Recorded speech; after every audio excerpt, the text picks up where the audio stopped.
expenses So run there are by a few funds trends I think I would bankers. highlight. One, Morningstar so far can the help bank make quick work. We're back with our second installment of a feature we call Fund Face-Off, where we compare and contrast two funds with one another. Today we are looking at Brandes Sionna Canadian Equity versus CI Canadian Investment. If many of you will recall, Kim Shannon, who now runs Brandes Sionna Canadian Equity, used to run CI Canadian Investment.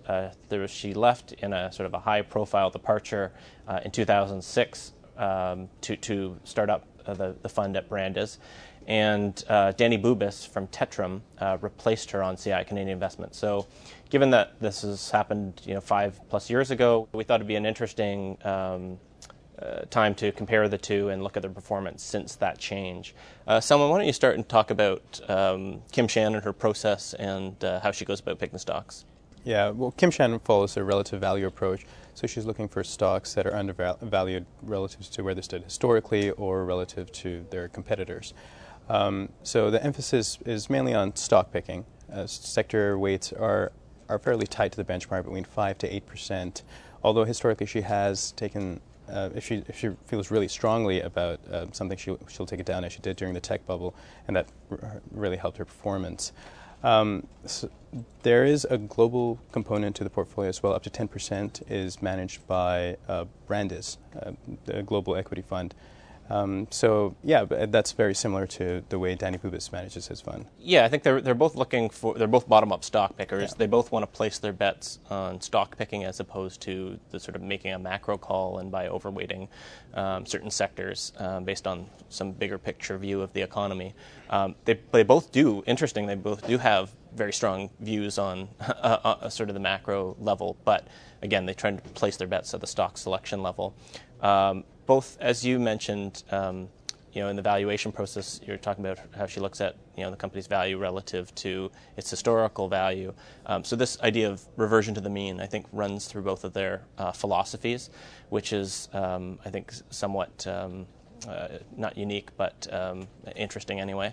In the case of Danny Bubis, there's up to 30% foreign component, most of which is U.S., which he runs himself, and up to usually about 10% of that is run by John Hawk of Altrinsic, and that's the international sleeve.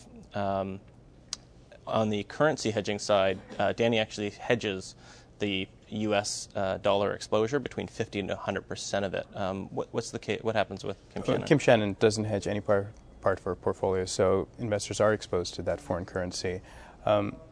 Where another reason they are very similar is key person risk. So, we have high opinions of both the managers, but if they were no longer able to run the fund, we'd probably have a second look. Yeah, it's not to say that there aren't other talented people at the firm, but they both are clearly, all the magic, I think, lies with both of these individuals. Let's talk a little bit about performance. How's Kim Shannon done since late 2006? So since late 2006, Kim Shannon's fund, the Canadian Equity Fund, has returned about 8% till the end of June, and relative to about 21% for the benchmark. Yeah, and so Danny Bubis came in around 10% since over that same time period.